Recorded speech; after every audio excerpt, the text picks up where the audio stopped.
Hi, welcome back to X's and O's with Dan Orlovsky. I'm Mike O'Hara, and once again we're brought to you by the good people of Xfinity. And Dan Orlovsky, it looks like the Green Bay Packers are back to what they were years ago, back from finishing tied for last year, 7-9 the year before, out of the playoffs 2 straight years.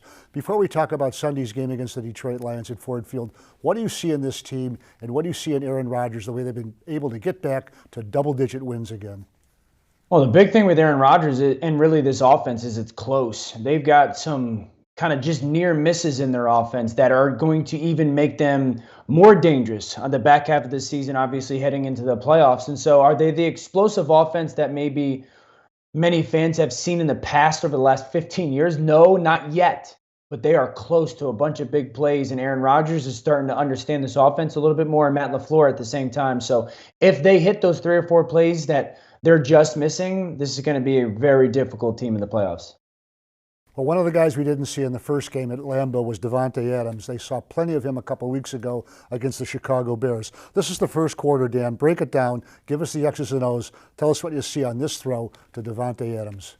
Well, gotta have it moments, right? This is a 4th down play for the Packers, and they're in a gotta have it moment. They've got to have a gotta have it guy. And right now, that is runaway Davante Adams, and they're happy that he's back. And what they like to do a little bit more nowadays than in the past is they're moving him around more. And certainly when they get him into the slot, they like to do a couple of things. One, give him a two-way go, or two, give him the opportunity to go down the field. And if you're going to play some man coverage on him, really good route runner off the line of scrimmage, and this is just an inside fade. It's not great coverage by Chicago by any means, but just the subtlety at the release point off the line of scrimmage by Davante Adams kind of freezes the defender, and that really gives him the opportunity to do what he wants. And he doesn't waste any time of using his vertical speed on the nickelback to go downfield. So the Lions got to be very conscious of, when I talk about gotta have it moments, 3rd downs, down in the red zone, late in football games, 4th downs where they gotta have a play, they often will look to Davante Adams. And Aaron Rodgers does a great job of looking away from the safety, knowing and trusting that Davante will win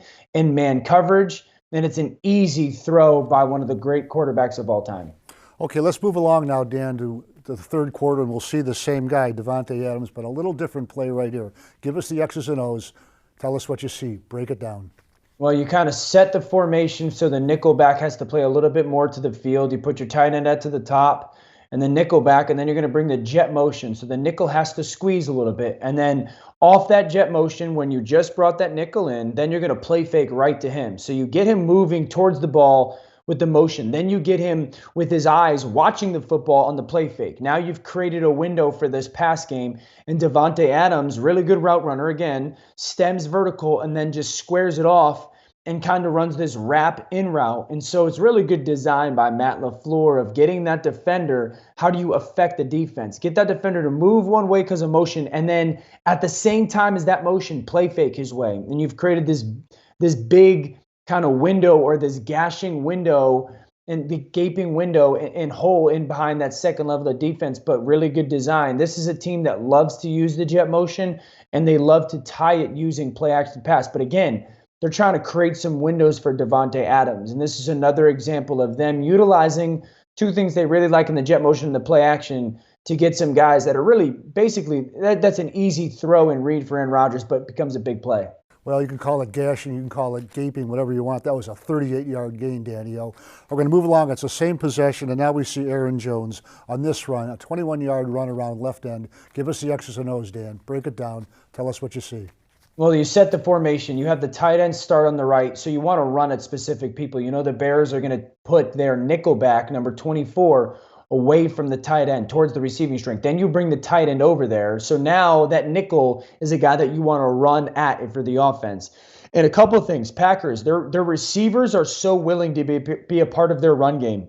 It's really helped their run game, especially in the last, 5 or 6 weeks. The receivers have committed to be a part of the blocking. So you got to understand that they're going to attack the weakness of your defense with their run game and their formations. And the second thing, the receivers are going to be willing to block.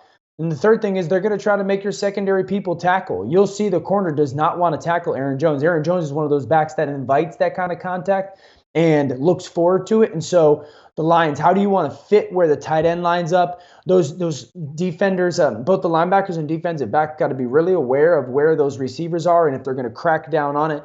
And then this will be a game where you got to be willing to go tackle a tailback, and he's going to get his fair share of carries. This is a run-first offense right now. And so everybody in that secondary has got to be very willing to be a tackler. And Danielle, before we call it a wrap for this week, if you're trying to stop the Green Bay Packers, and obviously Aaron Rodgers is the biggest part of it, you're the Detroit Lions, given the state of this team right now, what are a couple of keys for this defense? Well, obviously trying to make them one-dimensional is a big deal. And so minimizing Aaron Jones's impact in the run game is going to be a massive deal. And then also you got to take some chances, which is ironic. You would never have said that against Aaron Rodgers of the past. But I do believe you have to take some chances and force them to make some plays. And if they make some plays, they haven't made them. They just haven't made them. If they make them, you tip your hat to them. But you got to go after them a little bit and see if somebody is going to be willing to make some plays off the ball out of his hands. All right, Danielle, that's a wrap for this week. Hope you all out there have enjoyed your holiday season. And Sunday at Ford Field at 1 o'clock kickoff, Detroit Lions versus the Green Bay Packers.